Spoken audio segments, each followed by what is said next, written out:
What is happening? We are getting ready. Well, I'm getting ready to go back out and hit some trails on the KLX 230. Do little segments called Dirt Bike Noob. I'm a new rider.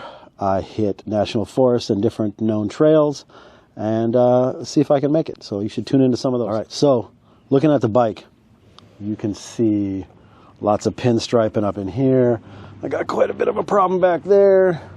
Everything's real scratched up case-wise. Mud stuck to the case down here. So I tried out a few. These are Kawasaki OEM. You can probably pick them up at your dealership. Usually when you buy a new bike, they come over there, they try to sell you some junk anyways.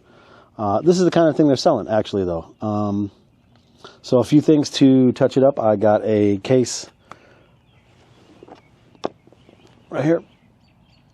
It's just plastic. Now look, it's kind of flimsy. I don't know exactly how much protection this is going to be. I think this thing was mad cheap, like 39 bucks. I know they do make a metal one you can buy on Amazon or on other places that are a little over 100. You can get a bright green one, I know, on Amazon. A lot of people have painted it. I just decided to pick up this plastic one just to try her out. And then also, like I said, based on the pinstripes, I was in Ocala, went through some really tight trails and shredded up my arm a little bit, even with gloves on, shredding up wrists and things like that. So I picked up a set of these hand guards. They're the OEM. They feel nice and sturdy. You know, they don't connect at the end there. They're a little bendy. We'll see how it goes. They come with a great bag of parts.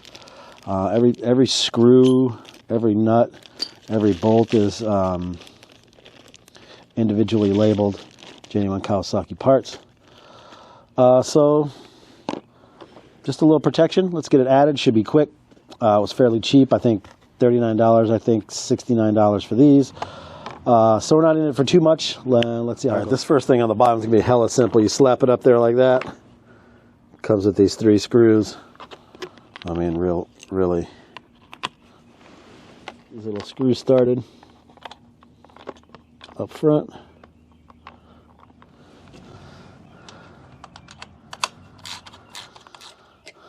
This last screw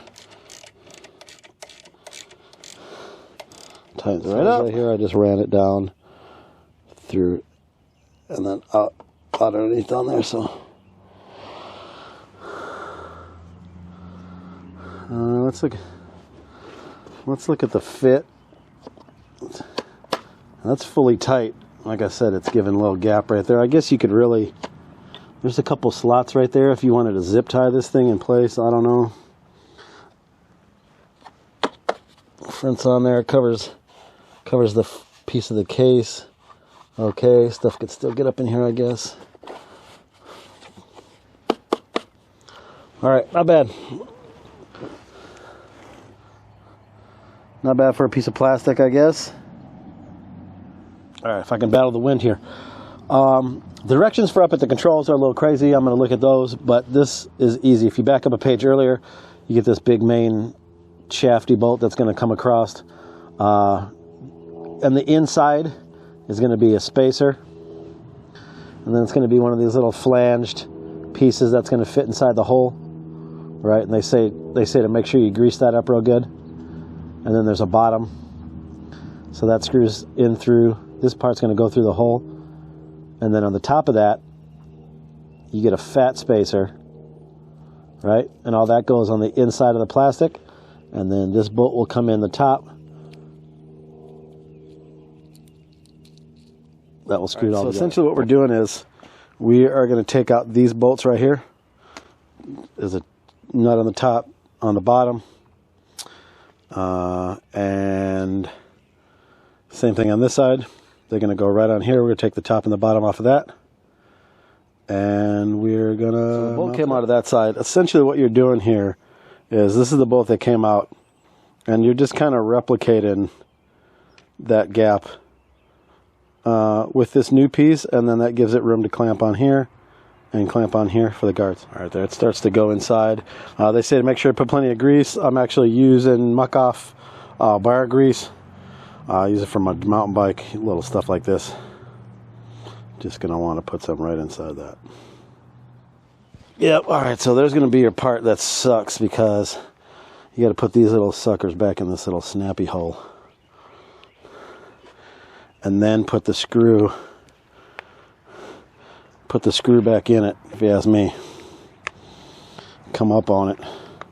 Drop that in the screw underneath right here. And then you can lift this one up into position right there. Once you get that on,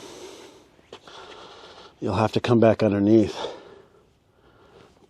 This is going to get tight because this little part right here, right, has to go on. And then you have to kind of stretch that over it. So with this side, it's got a little different piece on it here where it's got a box, and you just have to make sure you slide it on the outside of this adjuster. Matter of fact, even I adjusted it back slightly, got this all to fit, because you need to be able to bend it and snug it a little bit to be able to get that screw tight right there. And then, oops, and then you can just tighten this back down.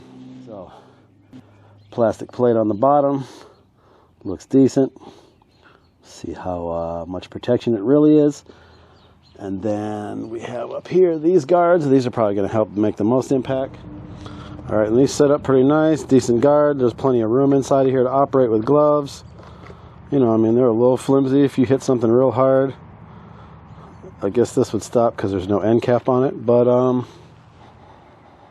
I think it looks all right, and we'll see how it goes.